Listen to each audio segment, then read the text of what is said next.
Là, à un certain moment, vous avez donc plusieurs biens immobiliers. Et là, vous risquez de passer à un niveau intermédiaire. À ce niveau, vous avez probablement déjà donc une dizaine, une quinzaine de biens et vous pouvez commencer à faire des arbitrages.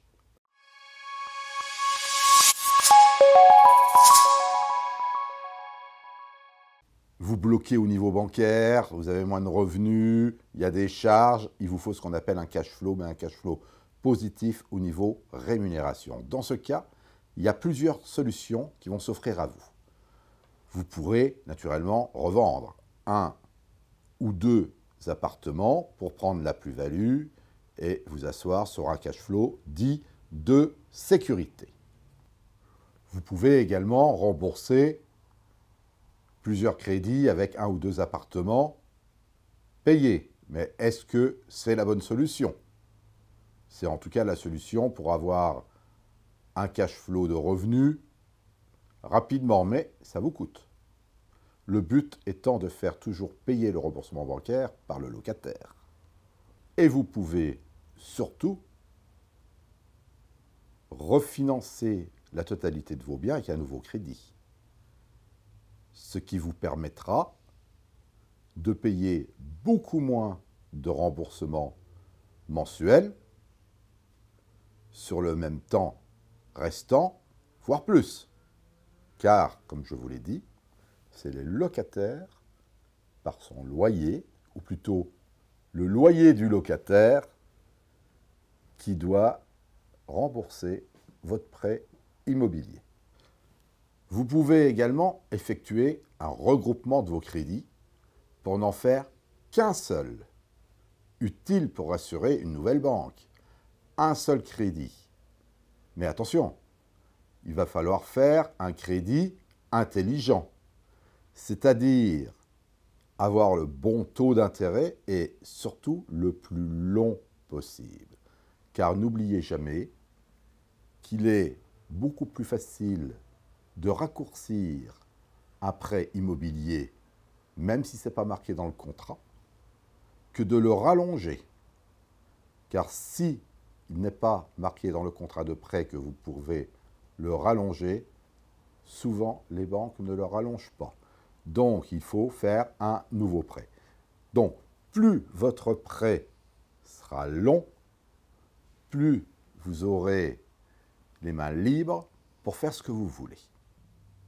À titre personnel, c'est ce que j'ai fait et ça m'a diminué plus que par deux ma mensualité, ce qui m'a permis ensuite de pouvoir vraiment investir et réemprunter d'une manière beaucoup plus massive.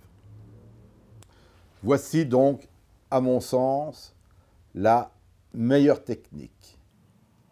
Réarbitrage par un refinancement global de l'ensemble de votre patrimoine. Réarbitrage avec une banque qui va vous faire donc un prêt avec tout un tas de sécurité à l'intérieur du prêt dont je vous parlerai dans une prochaine vidéo.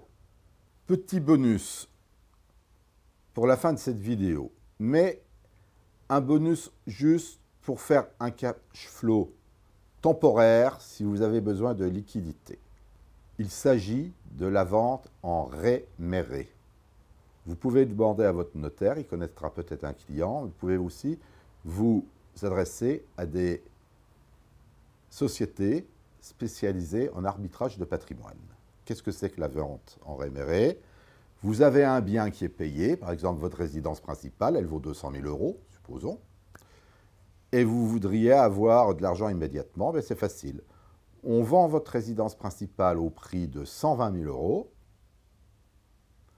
et vous engagez, on va vous donner l'argent en échange, la vente n'est pas faite réellement, elle n'est pas signée, ça peut durer sur 1 an ou sur 2 ans avec un intérêt de 3 à 4% annuel que vous payez, et vous signez donc un contrat, un pré-contrat de vente avec notaire pour la somme de 120 000 €, en échange duquel on vous prête la somme de 120 000 €.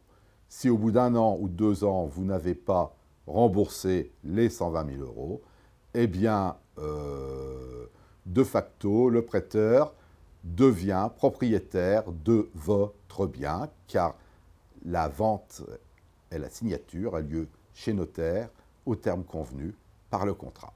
Ça, c'est la vente en réméré.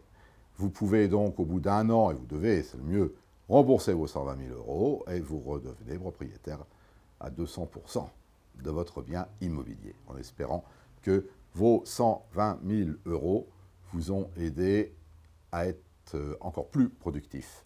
Alors naturellement, la vente à réméré a ceci d'intéressant, c'est que ça peut vous donner un cash immédiat. Et mon conseil, avis d'expert, en cas de vente de réméré, à réméré, de votre résidence principale, parce que vous restez dedans quand même, vous voyez, ne prenez pas 1 ou 2 ou 3 ans, prenez sur 5 ans.